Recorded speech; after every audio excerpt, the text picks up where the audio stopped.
We are currently in a little known spot of Ohio called Bearsville or Tucky, just south of Jamestown. So this is where a lot of my acres resides, in this area here. So what we did different here is got a new toy. So we got the Turbo Max from Great Plains and did some spring vertical tillage with it. I have not done that before, wanted to try it out. So the residue that was left here was standing corn stalks, about 300 bushel corn. We came through here in the spring, hit it, tried to get the weeds up, and that was it. We came in about a month later and planted. And this is what you're looking at. So what we're going to compare is right beside here. We're going to go next, and that was chisel plowed and then with a field cultivator.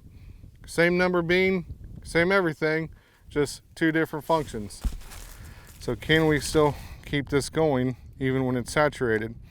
And what we're using in furrow is what's helping us with this, because we have not been back in this field since planting due to all the rain.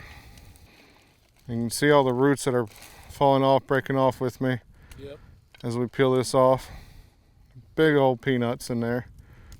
And I credit that to the TerraMax NewTek SIIF that we run in furrow. So its main job is it's going to go in there and add nodulation. As you can see, it's working well.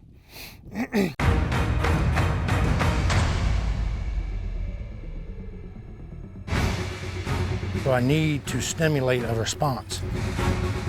I think it's going to work. And everybody's always wants to point the finger everywhere else, but it normally starts with you. Here we go. This is a pretty special place to me. Another reason why we're able to handle saturated soil so well, where we still got a nice green healthy plant here, healthy root system still going, is from Advanced Yield Lineup. We're running the Bella, which is a soil conditioner.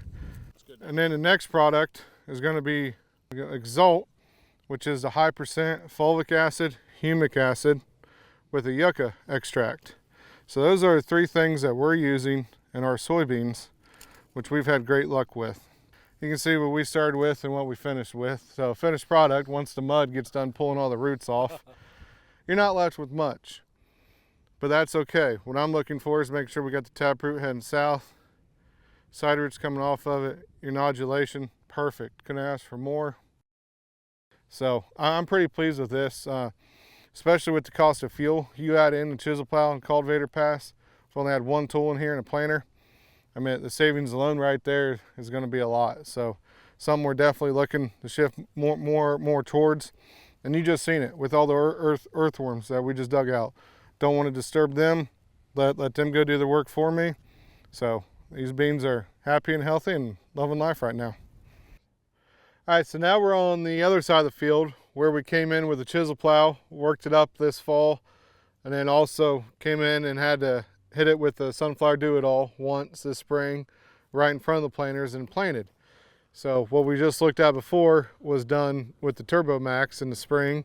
This with no chisel plowing, it's corn stalks. First thing I noticed, there's not that big of a residue difference. You know, I kind of shocked. I was hoping to show you guys there's going to be a lot different in residue, but you know, this was 40 to 42,000 population planted corn last year. This was over 300 bushel corn on this side. It's just, I don't know, I guess I'm more impressed now seeing this in the vertical till approach than with the chisel plow, because there's a little bit of a difference, but not that much. So I'm kind of pleased with that. Both sides were planted May 2nd. This was the last beans that we did plant. Population, everything's variable rated, so it's going to range from 100 to 130,000. I think where we're standing is about in the 115 range right now. Same variety. So it should be a neat comparison to see which one's going to do best. One thing that I did notice, though, it kind of looks like this ground's holding more water than, you know, the ground that was just vertical tilled. So I'm kind of surprised by that also. You know, we never know when come a day our government might tell us what we can and cannot do. And I don't want to have to react. I want to be proactive. So if I can stay ahead of this and try in different formats, so if I have to go where we find a better way, we can go that way. One good thing about my dad and this farm, we've never been stuck in our ways. We've always been open to adapt and try different things. We never want to sit still, be one of those farmers, well, we do it this way because we've always done it this way. There's always a better way. It's just, are you willing to find it? And I'd like to think this farm, we do a good job of trying to find a different way. Don't always work. We just call them test plots. But sometimes they fail, but that's how you learn. Like I've said before, I've always learned more from failing than I ever had from succeeding. So, don't be afraid to try different things. This is one of them. So let's get to it. Let's dig and see what we find here. We want the bottom canopy to be healthy with a good fungicide. We use Revitec on it. It's really going to help that bean finish off strong. But on our farm, we got to average a 6 bushel better with the Revitec fungicide than any other fungicide. Probably absent of disease just because we got the Revitec out here, but just mainly for the plant health. The one thing that is a must, that's this product right here. Reducing stress adds bushels. I'm very fortunate that I've been working with Concept Agritech now for 4 years. We have 12 Concept Agritech plots out right now. We feel like we're picking up some pretty good bushels. Oh, here's one of their flagship products here. This is their Cowboy product. It's their calcium boron premix. They do have a great line of products here. Man, this is like drinking water. I think every crop needs a gallon or two of it. It does that much for you.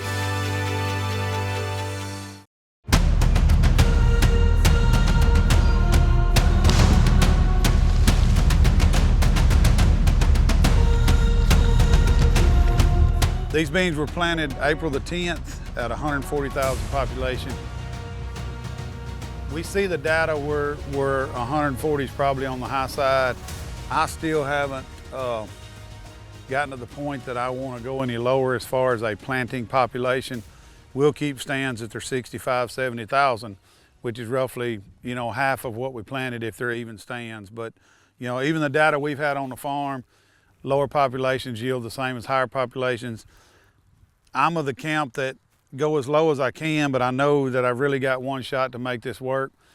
We're waiting to plant our wheat beans because of this rain, and I think the data is a half a bushel a day after June 1st of yield loss. So the last thing I'd rather plant 140 is plant 100 and not get enough stand up, and 10 or 15 days later I've got to replant the field. I've lost yield. So I'd rather pay a little bit more for seed cost up front. What we've seen on the yields are roughly about the same, as long as you don't get too high. You can get to that 150, 160,000, you're probably hurting yourself. But we feel like the sweet planting spot is probably 120 to 140, and that's all dictated on the 5 to 10 to 15 day forecast. When people ask what our population is, I basically ask them what the 15-day forecast is, because I'm going to tweak that population based on that. I'm going to try my best to beat Temple, and that's my goal. Like I said earlier, I don't care if I come in 5th, 9th, 2nd, or 1st. I just want to beat Temple Rhodes. That's my whole goal. Shake that.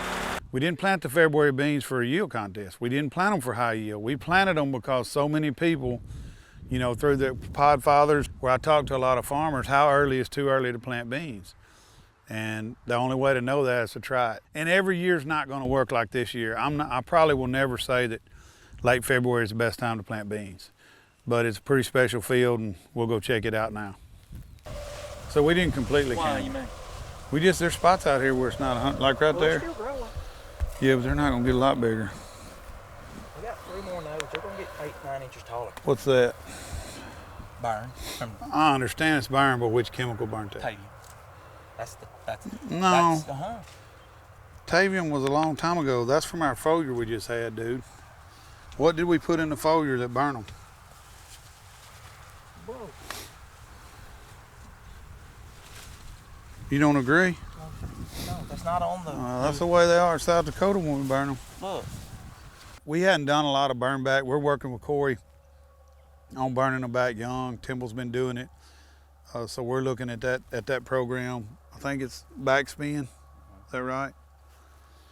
But like I said, we started with this. This wasn't tagged as one of our high yield fields. And then as it grew and as it I mean, literally started putting nodes on at a ½ inch to an inch in between the in between the nodes.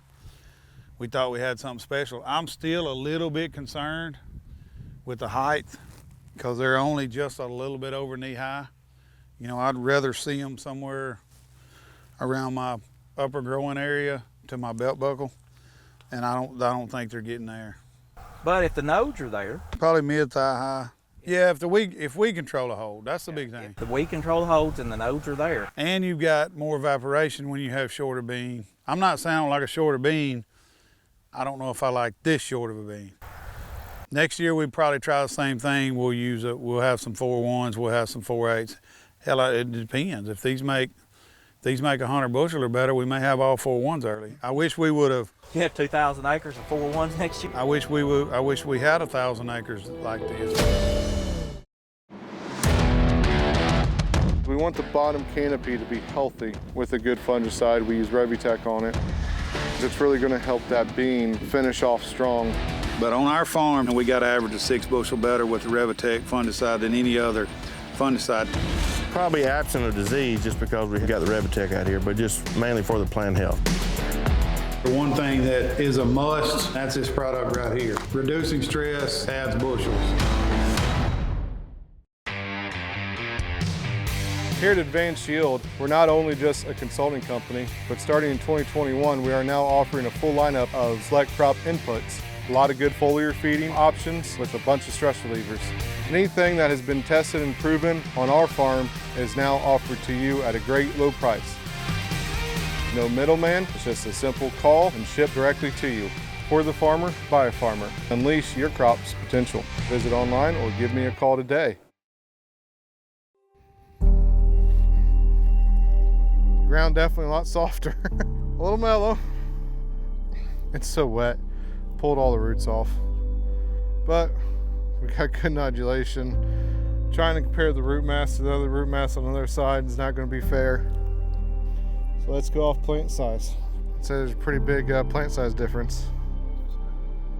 So I guess my concern with going with Turbomax was delayed emergence. Looks like it was the other way around. But I will say this, so the reason being, I had my planter set a little bit deeper for the turbo till, and I left it the same here, so it made it go a lot deeper. So these beans on this side was planted more at that 2 1/4 inch. Those beans over there were planted more at that 1.5 inch, because the ground was a lot mellower and softer. So delayed emergence, not delayed emergence. Plant too deep on soybeans, not plant too deep on soybeans. So there's a lot more stories to tell than just the soil type.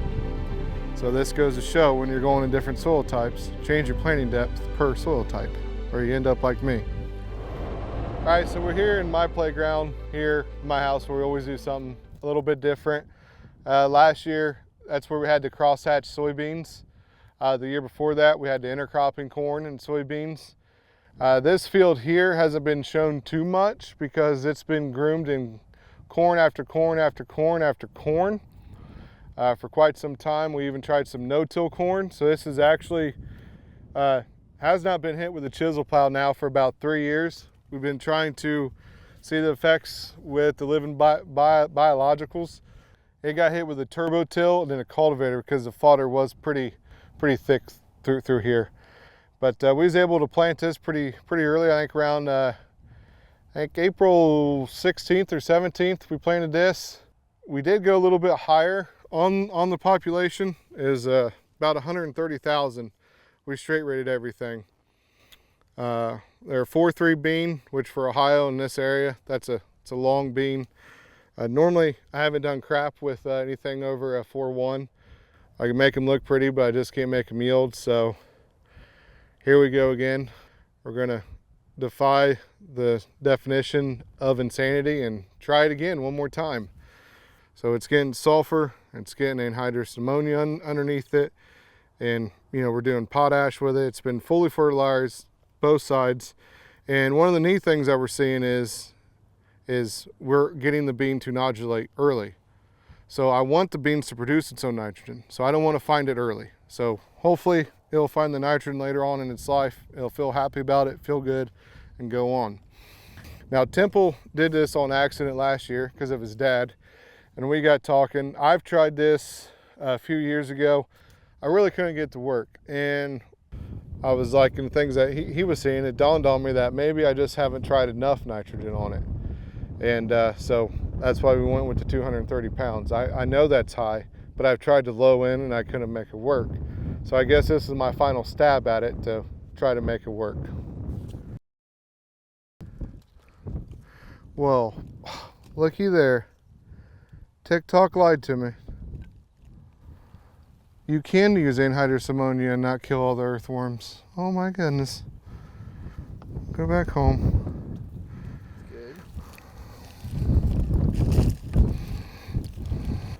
Definitely good nodulation. So maybe people that's done this before, maybe it didn't work for them because they didn't use Terramax's new tech SIIF. Maybe if they'd have tried that, they'd have liked it better. But I'm loving what I'm seeing here. I mean, the root growth. Then another thing that we tried different with these beans, so the biological source on these beans, we put the Start Right 2.0, which is my go-to biological for corn, but we also put it on the beans. And just from what we dug up earlier, the beans that didn't have that, those beans did not have the Start Right, these do. And you can see the size difference on the roots, how much more hairs we got growing out already. So they're definitely synergistic effect. The way this has been set up, this gives me my best opportunity for this to work. So here we go to Anhydrous ammonia soybeans 2022.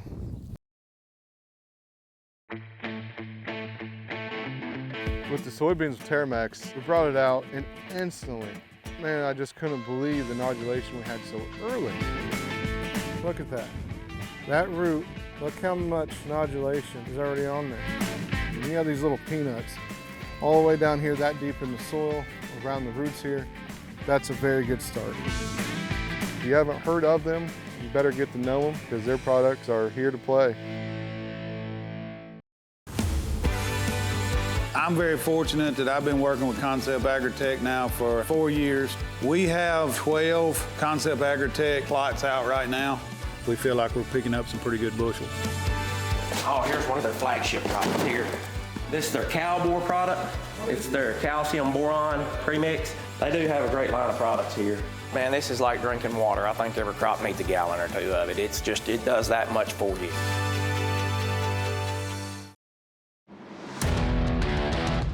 We want the bottom canopy to be healthy with a good fungicide. We use Revitec on it. It's really going to help that bean finish off strong. But on our farm, we got to average a 6 bushel better with the Revitec fungicide than any other fungicide. Probably absent of disease just because we got the Revitec out here, but just mainly for the plant health. The one thing that is a must, that's this product right here. Reducing stress adds bushels. We're trying to dress this up for you guys.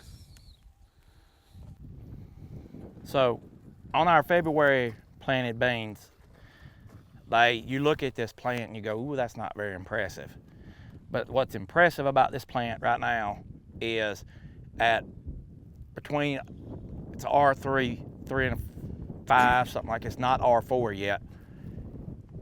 This plant has 17 main stem nodes. It's not this tall. This plant has got a healthy stalk, the branches on it, I mean, just the typical soybean plant is gonna have a main stem and a branch usually. Look at all the branches that these beans have on there. And look at every one of those. Those are all additional noding positions that we can put on pods at. So if we're able to set pods on every node, this little old short bean at 17 nodes and still growing today is going to do the same thing as a bean that stands up here. You know, 2 years ago we were in this very field and these beans were right here at the same position. And when we harvested them, they were flat on the ground. And we left bushels in the field. We won't leave bushels in the field with this plant. I think we've created the perfect soybean plant, in my opinion. You know, the only thing that would make this plant more perfect if it had little signs on it right now that said, I'm gonna beat Temple Roads, I'm gonna beat Temple Roads. When Rob and I were talking to Temple about about what to do. You know, how does he protect? What's the most protection he's got? He talked us into running 2 ounces. 2 ounces of Preaxor by BASF. Well, I think there's two products. Number one, we put Preaxor in fur every time. And number two was we would always wild drop Cowboy by Concept Agritech. We was getting that calcium into that plant, getting a lot of calcium into that plant to help move those other nutrients around. That's where I was getting at. I forgot about the Preaxor, but yeah, we always put that 1 shot of Cowboy out there wild drop, which is not what it's intended for. It's a foliar product, but I get in trouble for saying this, so sorry Bert, sorry Trey. Guys, wild drop you some Cowboy. It's a foliar product, works great through your wild drops. 20 acres this field, 20 acres advanced yield field will get wild drop with Cowboy if everything goes as planned. Audio, we're good to go. All right, so this is the moment that we've been waiting for. This is what I think y'all came for today. I've got an old buddy up in Ohio, and he's 100% dry land, and he kicks my butt most of the time in beans and all the time in corn. And I'm down here 100% irrigated, and I can't keep up. So everything went perfect on them when we planted them. We've got Corey's in-fur on them. We did the burn back with the backspin on them. We've got a list of protocols of what we're supposed to do to them until this week. This week we came in here and sprayed, made a mistake, sprayed this field just like we sprayed the other fields with our grower standard practice, which is a mixture of about 7 different products. I called Corey and I said, look, we made a mistake. We sprayed your beans with our stuff. And he's like, don't worry about it. Come back at V5 and put mine on. Everything should be the same. So it may make them even a little better. We've got the full Monty out here as far as I know. I'm sure he's held back a few secrets that we probably don't know about. But I think the proof's in the pudding when we walk out here and look. Like I said, you've been looking at February beans. So this is not going to look the same by no means. The plant stature is going to be a little different, but this plant is actually as tall or taller than the February beans, and they're not near about through. So, but this is pretty exciting. The cool thing is, you know, we talk about this all the time about the brotherhood between the pod fathers. I don't really think anybody cares who wins. I think everybody does kind of not want to be last, but you know, somebody's got to be first and somebody's got to be last. So I'll take last this year. But if this field's what I think it's going to be, I'll probably be middle of the pack. Beginning of the planting season was great. We had a pretty good little extreme amount of heat to the point that we triggered our own irrigation. You know, probably looking at the weather we've had now, we probably triggered it when we didn't have to. These have been irrigated once. Probably didn't have to irrigate them, but we got them looking good. We'll walk out here and look at some of them. Rob's out here now. My bug checker's out here looking around. Hey, bug checker, what you see? We got bugs.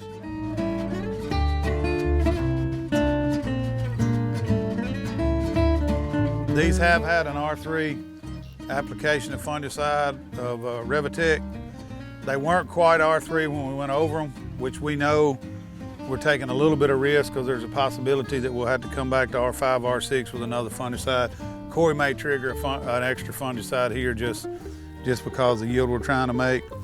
But you know, looking at these versus the February beans, if we were on the lower end, these would be pretty much the same size as what we were looking at in the February beans. Did you get the plant date? March 11th. March 11th, okay. So they're pretty doggone close.